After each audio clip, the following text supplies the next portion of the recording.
Hello and welcome. So today I am going to talk about mental health because that's what I do. That's my expertise. That's what I work in. And mental health is such a big topic. Now, consequently, today is actually World Mental Health Day. So it has got me thinking about what I should share today. And I, as any day, as important as this is any other, today felt like a good day to go over some basics around mental health, but also, some suggestions as to what might indicate if you're struggling with mental health, what you can do about it, where you can get some help and where to start, because it's scary. When your mental health starts to deteriorate, it's scary, it's difficult to cope with. It feels really overwhelming. And then there's that extra layer of stigma of what are people going to think? I'm not in control. All those kind of thoughts that we tell ourselves, we beat ourselves up. If you can't break your leg, it'd be a lot easier. But having a mental health difficulty can be a real struggle. I just want to acknowledge that. Okay, so just to start, I'm going to go through, and I've got some notes here because I've written loads of notes, so I'm going to try and bring it down so it's nice and understandable for you, and I hope that you can find something that's going to be helpful in this video today. Okay, so what are the scary symptoms of of a mental breakdown, of feeling, having mental health difficulties starting to creep in? There's quite a few which you might identify with. So perhaps you're struggling with persistent headaches, your heartbeat starts to become irregular. I know that at times in my life when I've been under stress, I have started to get an irregular heartbeat, and that's one of the first indicators that I needed to start to get some help, or start to slow things down for myself in my life anyway. Sleep, another first indicator of mental health difficulties creeping in, and it may be just really low level, but you're noticing that you're actually staying awake a lot at night, or you're waking up in the middle of the night, or you're waking up really early in the morning and you can't get back to sleep and you have that depressed feeling. Mood swings, classic. Your mood's going up and down throughout the day. You don't really know how you're going to be feeling the next moment, and suddenly something might snap and you're just feeling really irritable, or just feeling really down. Struggles to focus. So you're at work, you're at your desk, you just can't focus. You can't remember things, you keep forgetting things. Changes in your eating patterns, so either you're just not feeling like eating at all, or you're eating loads and loads of sugary foods. Stomach problems, often related to mental health. You might find that you're getting constant stomach ache, the runs, all those kind of symptoms could be linked to mental health. Isolation, you notice that actually when people call you, you're saying, oh no, I don't want to go and meet them, or you're making arrangements for people and then cancelling last moment. That can be a sign that you're struggling with your mental health, or you feel you just don't want to talk to anybody. You don't want anybody to know. You're feeling that shame, that isolation. You just want to kind of push everybody away. Your personal hygiene starts to go. I mean, a lot of the people that I work with, it's a real struggle for them. Your personal hygiene starts to go. You're feeling helpless and just hopeless, and just, there's no hope in your life. These are the symptoms of perhaps you're starting to have some mental health issues, and it's okay. I just really want to kind of name that it's actually okay. Now, mid-lockdown, so if you're watching this on replay, and in about a year's time, you'll be like, what is she talking about? But we're in 2020 at the moment, and mid-lockdown, I sent out an email to everybody. Actually, it was the very beginning of lockdown, and these are the things that I recognised that people were struggling with. So connections with our loved ones, perhaps the fact that you're not seeing family members as much as possible, you're not having those social interactions that you're used to, that can impact our mental health. Being around people at home that maybe you're not used to being at home with. So, finding that you're around your partner a lot more than maybe you were before. You know, the fact that you struggle with your partner, that's okay. We all do at times. But just finding yourself in that position, or maybe you've got the kids at home all the time. Maybe they've been sent home from school for a couple of weeks. You know, previously in lockdown, obviously kids were home a lot. People were really struggling with that. Having to work from home, you know, being at home all the time, all these things can impact our mental health. And I've spoken to so many people over the last few months, and everybody is impacted in some way. Your expectations of work, so there might be more because maybe people are off sick, or there might be less, or you might not have that contact with bosses, with people who can tell you what you need to do. Just work has just changed, the pressures, the whole aspect of work. Also, maybe your job might be at risk. You might be looking at redundancy coming up, or you're not sure if you're going to be made redundancy. So all those fears and anxieties, they can just build up.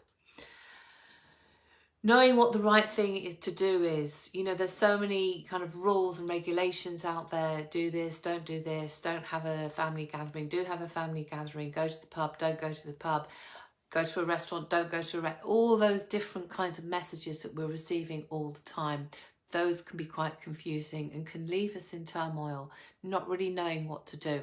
And that unpredictability, not having that guidance, not knowing what's okay, can lead us to a lot of internal conflict. Decisions. Perhaps you might find that your decisions have become really difficult. So you don't know what decision to, you don't know whether to book a holiday. You love to book holidays. However, at the moment, it's like, I'm not too sure if I really want to go on holiday, but I'm not too sure. And then feeling anxious. Or even if you're just going on holiday in the UK, you know, what's it going to be like? What's the drive going to be like? What's the service stations going to be like? Are people wearing masks? All that kind of stuff. And plans, just generally plans going up in the air. So all of these things cause an unpredictability, and we become anxious when there's unpredictability. So I mentioned earlier about sleep. I would say that's one of the first indicators of a mental health issue, and putting things off as well, just procrastinating, unable to make decisions. Also just worried about the symptoms of coronavirus. Perhaps you think you've got it, maybe you think you have had it and you still feel ill. You know, all those kind of things can impact our mental health. Being worried about loved ones, maybe they're ill, maybe they're struggling. And that makes you anxious as well, or you feel depressed, or you're feeling completely powerless that you can't do anything about it. Okay, so enough there of the problem. I'm sure, you know, you identify with some of this, but these are the kind of issues and difficulties. And I'm just saying this for the purpose of identification, and also for you to know that you're not alone. So many people are struggling with all these kind of things at the moment. And, you know, like loved ones being ill with other things and just not being able to visit them. I mean, how difficult is that at the end of the day? Now, if you're watching this and you know you've got any comments, anything that you want to say, please just put them in the comments below. So let's talk about panic attacks and anxiety attacks, because I'm hearing so many people say that, you know, they've either had a panic attack or they've had an anxiety attack. With all this unpredictability, it's not unlikely that you could have a panic attack or an anxiety attack. And you might be someone who's never suffered with mental health problems in the past, but it doesn't make you exempt from these panic or anxiety attacks. They can happen at any time. So first of all, it's the panic attack is because the amygdala, a part of the brain that you know, responds to danger, is being triggered. So with all this uncertainty and unpredictability, our amygdala, that part of our brain, which is an old part of our brain, which is there to protect us, is being over-triggered at the moment. So it produces all this stress hormone. We start to feel stressed, we start to feel anxious, but it's like, okay, I'm ready to fight. However, when there's too much of that going on, it can lead to a panic attack or an anxiety attack, and you just feel like things are just overwhelming. Just get my notes. I hope this isn't too technical. Please just tell me if it is. So what happens when you're starting to feel anxious? So maybe you might notice tingling in your hands, or you might start to produce more saliva, or you might notice that you've got stomach problems like I mentioned earlier, or a tension in your head. So things are really starting to build up. And this is because your body's producing all this adrenaline to deal with this perceived threat. And the perceived threat might just be unpredictability. You don't really know what's happening. Okay.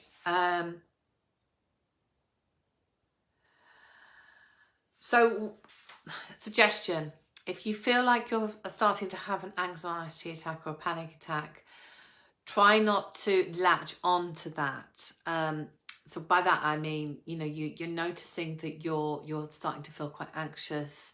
Maybe you're feeling like you can't breathe. It doesn't necessarily mean you're having a heart attack. And I think that so many people, that's where we go to, we think, I'm having a heart attack, I'm going to die. Now, if you start thinking those types of thoughts, even though you might feel that like that, those types of thoughts are going to make it worse. So the best solution is to just say, okay, I'm feeling really anxious. I know I'm feeling really anxious, and just to breathe and to try to ground yourself. By grounding yourself, I mean do something that soothes you. So I'm now going to talk about self-soothing, because I think this is so important.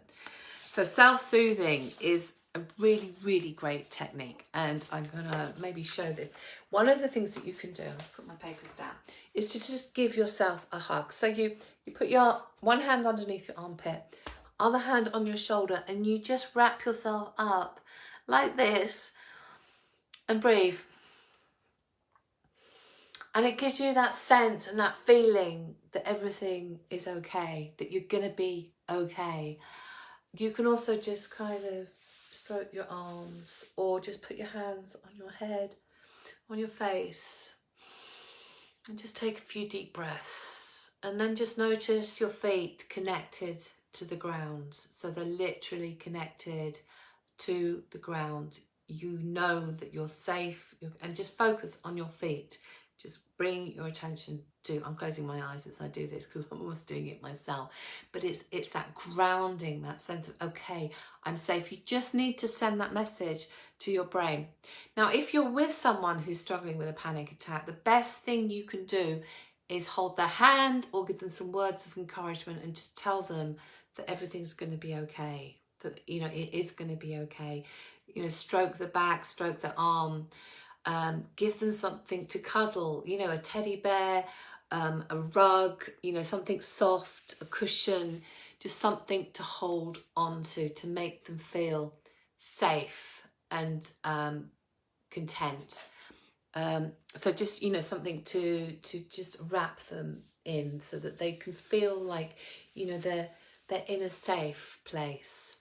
Okay. Now, if you're someone who's struggling with anxiety, and maybe not just, that's a panic attack, that's how to deal with a panic attack. But if you're feeling anxious and, you're feeling like this is a permanent feeling, it's going on a lot of the time and you're struggling to manage it, there's lots of things that you can do. So you can just take the pressure off yourself, okay? You really need to take the pressure off yourself and just be kinder to yourself. Find an activity that you enjoy.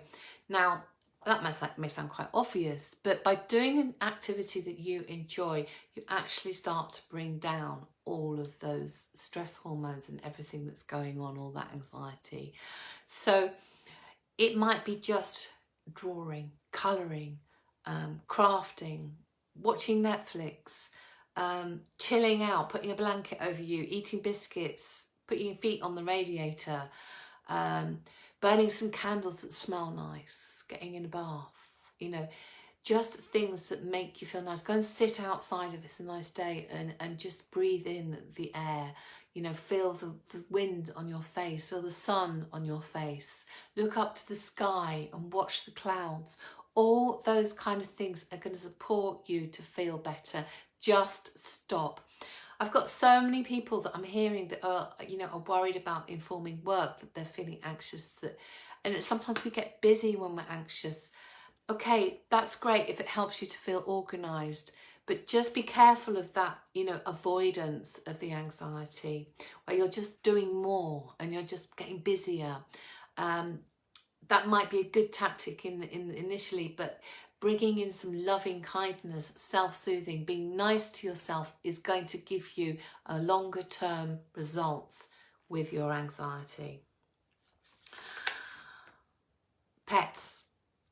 Pets are fantastic for anxiety. You know, you've got a cat, you know, stroke her or him.